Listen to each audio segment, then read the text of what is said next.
What is up guys, Josh D here, and on this exact moment I will be beginning my tutorial series on cameras. Everything about cameras, lighting, white balance, exposure, everything you need to know about cameras and stuff that'll help you get started on your filmmaking journey. So, today's episode we're going to be kicking it off with exposure. Now, proper exposure for your camera is important, but there are also certain principles that you should apply when you're properly exposing your scene. Now, we're going to start by taking a look at the scene that's going on right now. I have my iPhone recording my camera's display, that way you guys can see exactly what's going on. So, at the top and the bottom of the screen, we have different things that are going on. Starting with the bottom, we'll go left to right. We have our aperture, which is at 1.7, our shutter speed, which is at 60, our light meter, which we'll get to in a minute, and our ISO, as well as our SD card's recording time, but that isn't relevant in this video. So, as you can see at the bottom center, there is what's called a light meter, and whenever I move around drastically or the lighting changes, or if I step away, you'll see that it changes. Now, that light meter is actually very critical for your videos. What it does, the purpose of the light meter is to help you determine how underexposed or overexposed your shots are going to be. Now, typically the rule of thumb is to never fully trust the light meter on your camera because it's always never going to be calibrated to professional standards. You can either use a real light meter, which I don't have access to, or you can establish a good guideline based on your camera's light meter. So that is exactly what I've done. Now, the settings went away because it timed out or whatever, but I was shooting at ISO 640 with the lens all the way open at 1.7 and a 60th shutter speed. So, as you can see, to you guys, it looks like the image is perfectly exposed, and to the camera, it looks like it's about maybe 1 1/3 stop overexposed. The light meters always go in thirds because it makes it easier for anybody to read it. Now that we've got physical exposure taken care of, we're going to talk about each thing individually, starting with f-stop, and then we'll talk about shutter speed, and then ISO. Alright, now the first thing we're going to be talking about is aperture. Now the iris or aperture of your lens is very similar to that of your eye in that how open the iris of your lens is how much light's going to be let in. Similarly to whenever the doctor dilates your eyes, a lot of light gets let in. And it also kind of seems like you can't see much in front of you. Well, that's exactly how lens irises work. Now, I'm shooting on the Panasonic 42.5 1.7 lens. So, as you can see, I'm about maybe 1.5 feet, maybe 2 feet away from the camera because this lens is quite zoomed in, if you will. So, I'm about 2 feet away from the camera at most, and I'm about maybe a foot or so away from this wall. And you can see the wall is nice and blurred behind me. Now, in addition to depth of field, like I already said, it determines on how much light is being let in. So, I'm going to walk up to the camera, I'm going to make an adjustment, and then I'm going to come back to here and I'm going to talk about it. Okay, so now my lens is at 2.8 instead of 1.7. Now, there are two things that you should have noticed that changed. First off, the scene is now darker because I closed the iris ever so slightly, and the background is less blurred than it was a minute ago. That's how the aperture works, essentially. As the higher the number gets physically, the less blurred your background will be and the darker your scene will be. Let me go ahead and raise it back to 1.7 so we can talk about the next thing. Alright, now we're back at f1.7, the lighting has changed and the background is all blurry again. Now the next thing we're going to talk about is shutter speed. Now, everything that I'm going to be talking about today has to do with light and exposure. Now, we're going to talk about shutter speed next. Now, what shutter speed is, on a typical photography camera, shutter speed is the amount of time that the physical shutter will remain open so that way the sensor can let light in.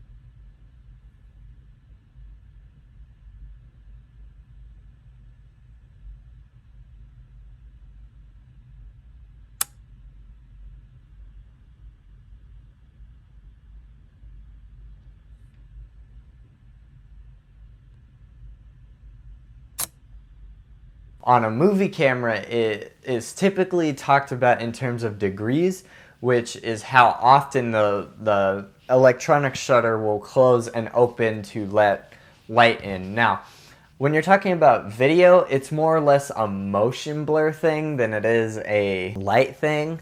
Now, some cases, shutter speed will have to play a part in light, and physically it does play a part in light, but you can always compensate by using f-stop and ISO. Now, we're going to talk about it in both terms, but I'm going to focus on the latter term because we are obviously talking about video and cinematography. So, very briefly to brush on the light part of it, whenever you adjust your shutter speed, it will darken or brighten the image, like so.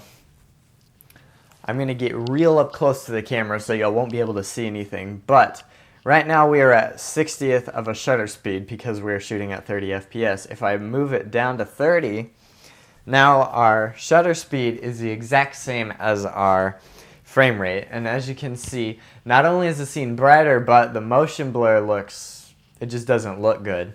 Now, there are some cases, very rare cases, where you'll want to shoot at a 360-degree shutter speed or the same shutter speed that you're shooting at. The reason I keep saying shutter speed and shutter degrees, they are two different terms, but they're talking about the same setting.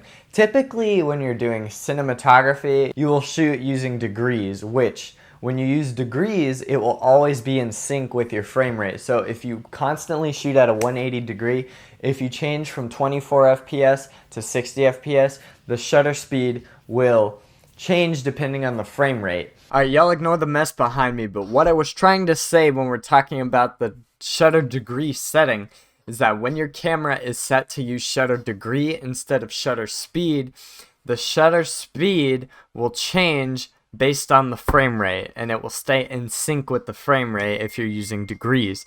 Like, I was going to use this as an example, but I forgot. If you're shooting at 24 FPS and you change your frame rate to 60 FPS, the shutter speed accordingly will change from 1/48 to 1/120. That's what I meant by saying that the shutter speed will stay in sync with the frame rate. Hope that clarified that. So if we're talking about shutter speed, what that means is if we're shooting at 1/48 for 24 FPS, if we change to 30 FPS, it will not automatically transition to 1/60. It will stay at 1/48. You'll need to manually change it to 1/60 in order to keep with the 180-degree rule. That's why a lot of cameras nowadays are implementing an option to shoot with degrees instead of speed, so that way it just matches. Now we're going to go back to 1/60 so y'all can see what that looks like. And now our shutter speed is back to normal and our lighting scene has changed. Now, you'll notice that the motion blur is back again. Now, why do I keep bringing up motion blur?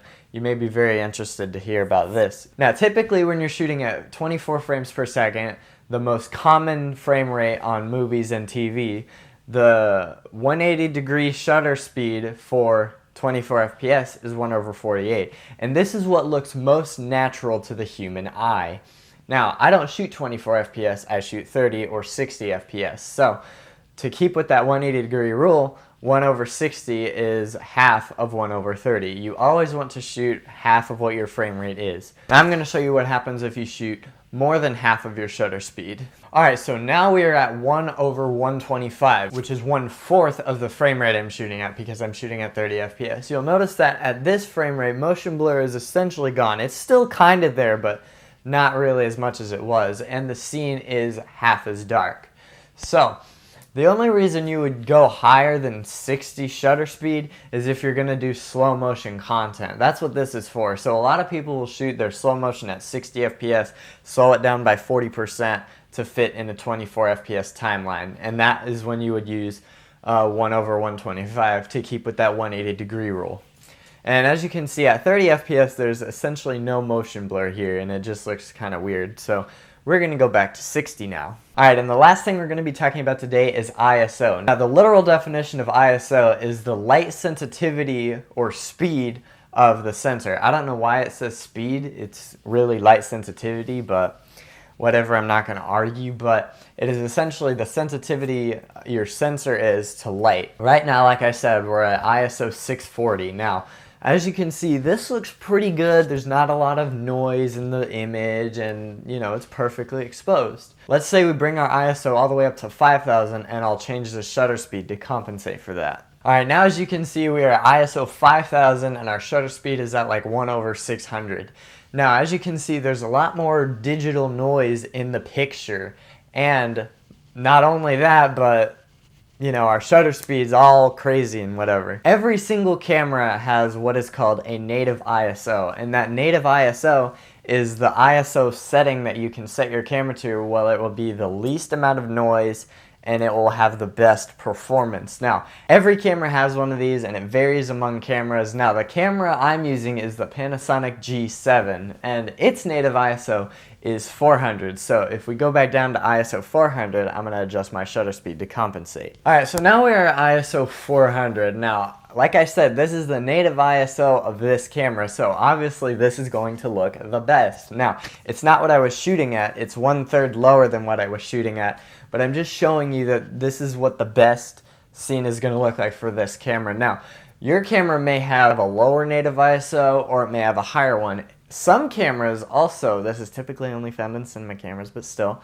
some cameras have what is called dual native ISO, where it will have a base ISO and then a higher native ISO. And the only reason cameras will have dual native ISO is to allow you to have better low light performance, because whenever you have a dual native ISO gain, whenever you're at the ISO before it, there's a lot of noise. But then when you stop up to that ISO, it will suddenly remove the noise because you've hit that ISO threshold that the sensor kicks into. I'm going to change this back to 640 and we're going to close out the video. Alright, so I hope you were able to take something away from this video. I hope I taught y'all something new. If y'all are interested in me continuing this series, please let me know. Not by clicking up here, that was just a habit. They got rid of polls for some reason. So y'all let me know down in the comments if y'all want to see this series continued. And with that, I hope y'all have a good day and y'all leave a like if y'all enjoyed, and I'll see y'all next time.